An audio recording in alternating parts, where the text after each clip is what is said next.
Deuteronomy 11. Therefore you shall love Yahweh your God, and keep his instructions,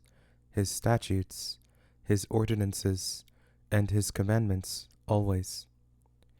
Know this day, for I don't speak with your children who have not known, and who have not seen the chastisement of Yahweh your God,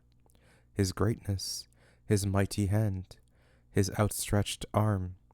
his signs, and his works, which he did in the middle of Egypt to Pharaoh the king of Egypt, and to all his land,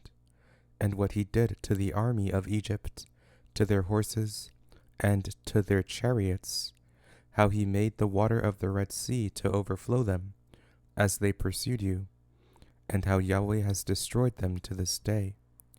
and what he did to you in the wilderness, until you came to this place, and what he did to Dathan and Abiram, the sons of Eliab, the son of Reuben, how the earth opened its mouth and swallowed them up, with their households, their tents, and every living thing that followed them, in the middle of all Israel.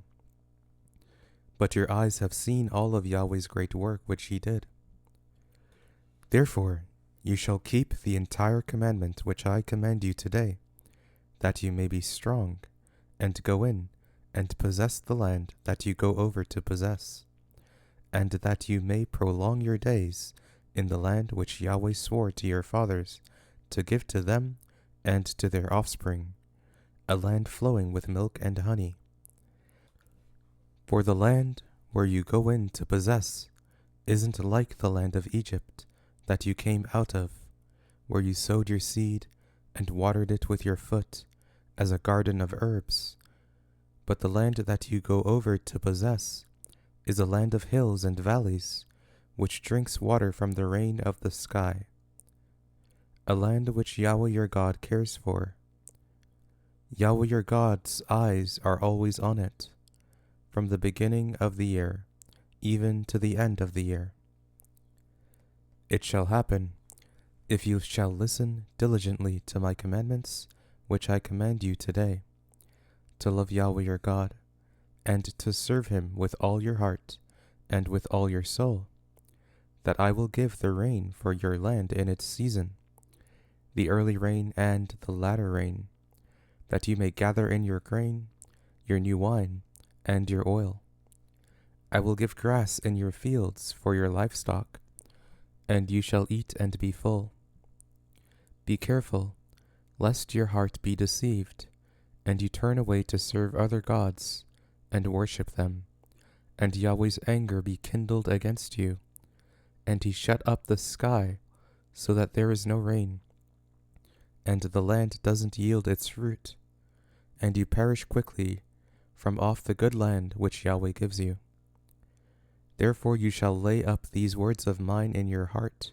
and in your soul. You shall bind them for a sign on your hand, and they shall be for frontlets between your eyes. You shall teach them to your children, talking of them when you sit in your house,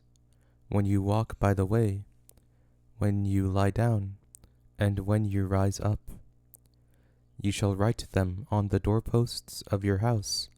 and on your gates, that your days and your children's days may be multiplied in the land which Yahweh swore to your fathers to give them, as the days of the heavens above the earth. For if you shall diligently keep all these commandments which I command you, to do them, to love Yahweh your God, to walk in all his ways, and to cling to him, then Yahweh will drive out all these nations from before you, and you shall dispossess nations greater and mightier than yourselves. Every place on which the sole of your foot treads shall be yours, from the wilderness and Lebanon, from the river Euphrates, even to the western sea shall be your border. No man will be able to stand before you. Yahweh your God will lay the fear of you and the dread of you on all the land that you tread on, as he has spoken to you. Behold, I set before you today a blessing and a curse. The blessing if you listen to the commandments of Yahweh your God, which I command you today, and the curse, if you do not listen to the commandments of Yahweh your God,